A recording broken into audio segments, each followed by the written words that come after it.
Siya ang CEO ng isa sa pinakatinatangkilig at pinagkakatiwalaang financial brand sa Pilipinas, ang Cebuana Luwilier. Ang ating money guro na magtuturo ng mga tips sa pag-asenso para ang pera natin ay hindi lang siguro, kung hindi sigurado.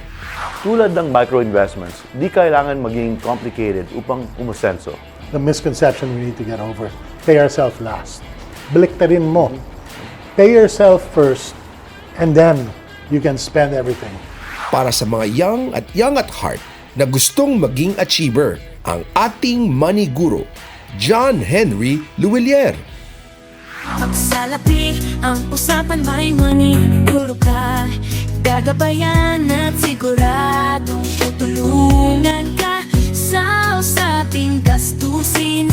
Tara na tumahon, ito ang panahon, halina't mag-ipon, anumang estado mayroon ka.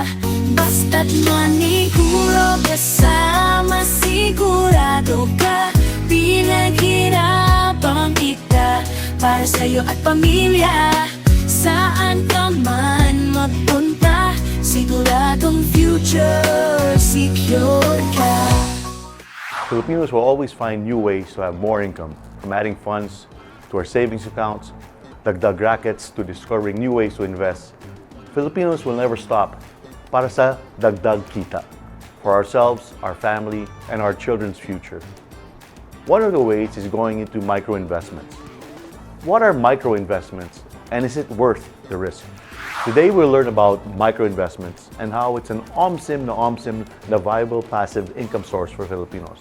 We'll be joined by one of the visionaries that's taking the micro-investment space by storm. Join me in welcoming our guest for today, CEO of Atram Group, and all-around Lodi, Mr. Philip Hagedorn. Hey, John. How you doing? Pleasure to be here. Hi, Philip. Let's get right to it. These days, with the prices skyrocketing, what are things that you can buy for 50 pesos? For 50 pesos, you can buy stork, I think. Maybe 2 storks. I don't smoke anymore, but maybe 5 cigarettes. I'm not even sure, but not much. There's not much that you can buy for $1.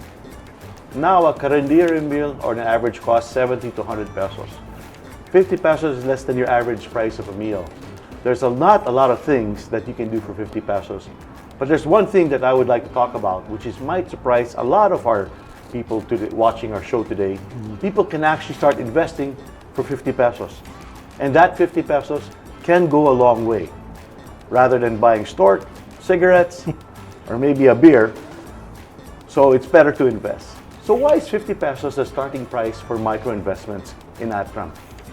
Well, John, I mean, we wish it could be 1 peso, you know.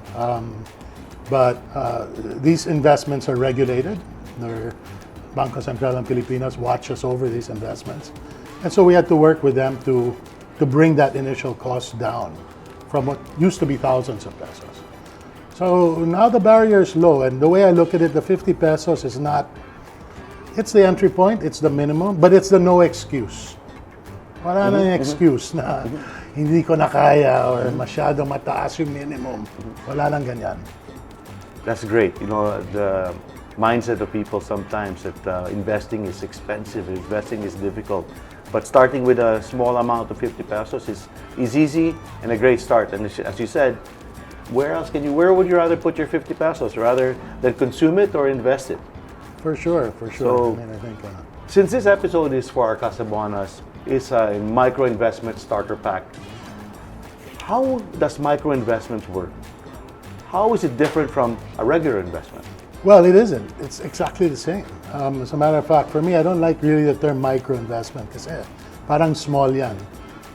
It's not for, it doesn't mean that because you don't have a lot of money, you have to micro invest. You have to invest. The beauty about the term of micro investing is now it's accessible. The same products, the same funds that the millionarios will buy, kayang-kaya nyo lahat.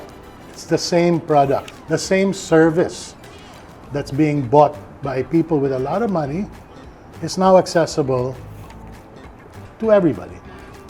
So absolutely, we also need to know how much investments, like what does it cost to start a business, opening a store has its risks. We also need to gauge And of course, find a dependable micro investment provider or service we're getting into. But one huge hurdle for us is that Filipinos are still scared and doubtful for investments. Why is there hesitation for Filipinos to enter investing, utilizing micro investments as a tool? And how do we curb this hesitation? Well, I think the hesitation is, again, perception that you need to have a lot of money to start investing. That is the furthest thing from the truth. No? Many young folks today are seeing what goes on abroad, seeing the opportunities that are available abroad. I think we're one of the largest investors in Bitcoin around the world, from what I understand. The beauty about our country is investment is about time. It's about having as much time as possible. And if you're a 25-year-old, you have all the time in the world to start investing. And that's what you got to do now. The hesitation comes from thinking it's not for you. Real talk lang to. If I have the extra 2,000, sige, ano na lang tayo, magtagaytay. Inuman na lang dyan sa Ridge, di ba? Instead of putting the money in an investment. Bili ako ng Oakley shades na lang, o ganyan, di ba? I mean, which is fun. You gotta do that once in a while. Spend your hard-earned money, but pay yourself first. Di ba? Make ipon, have that box ready, but make that box work for you. That's the lesson, I think, that people need to start to play around with and think about. Omsip, just for our Filipinos and Casabuanas that are less hesitant, we need to emphasize one good thing, that the barrier to entry is not as high as they feel. Filipinos can get that opportunity to create a passive income.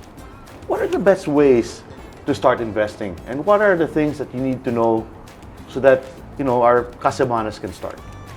Well, I think the best ways are to find platforms or places where you can open accounts and invest in. That will help you and guide you along the way. I think there's two traditional ways people think about investing. One is you buy stocks, and the other one is you buy funds. When you buy a stock, you're buying a piece of a company. And today, there are some digital platforms out there that allow you access to these individual stocks. Problem is, somebody has to tell you what stock to buy, what's the good stock. Well, you have to think about that a lot. If you buy a fund, ito parang bus. Sakay sa bus, the bus has a destination, the bus has a bus driver, and what you need to do is make sure the bus you're getting on is the right destination, at yung bus driver magaling. Then you just chill again. Sit on the bus for the passive ride. That's what fund investing is about. And that's, I think, the best way to start. Buy funds. And I think that way you learn about the different markets. Pick a bus. Pick a destination. Pasok ka sa bus. Chill. And go for the ride. Omsim na omsim yan. Omsim. So, much like Atram and Cebuana's partnership in Kanegosyo Center, we not only put out our service, but also make sure that we coach and educate people. And we guide them on their path to financial wellness, especially as starting investors. Our goal as Kanegosyo Center and Atram is to increase financial literacy and financial wellness to our consumers. What are common misconceptions in microinvesting that people need to be aware of? For me, the biggest hurdle to basic traditional investing has been scams. People that tell you they're investing, and it's not very clear what they're doing. One misconception is because people have seen these scams before, they're skeptical about what these investments are about. You gotta do a bit of homework. Everybody needs to do a bit of homework about where you're gonna be doing your investments. I think that's number one, because if you're not comfortable, then you won't move.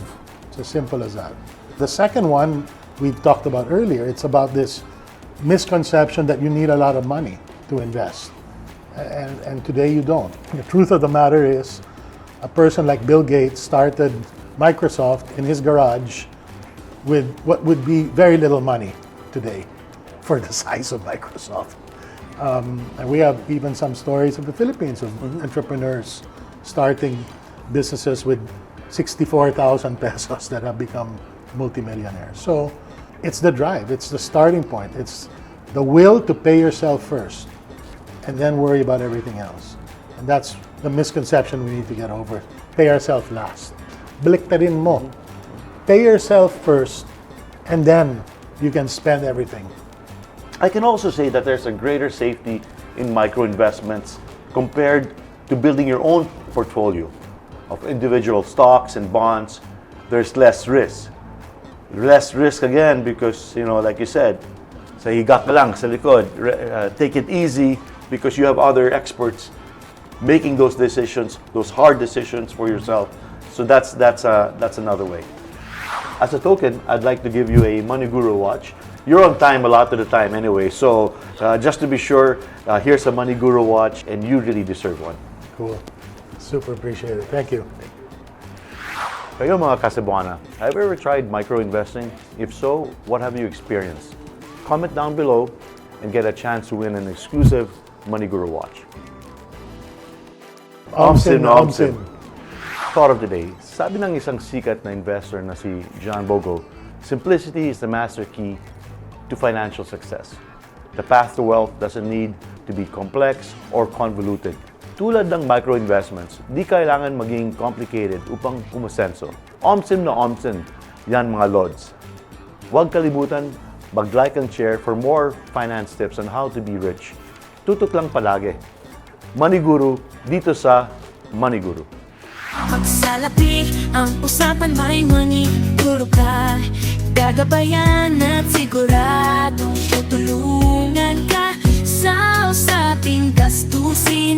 Para na tumahon, ito ang panahon. Halina't mag-ipon, anumang estado meron ka. Basta't money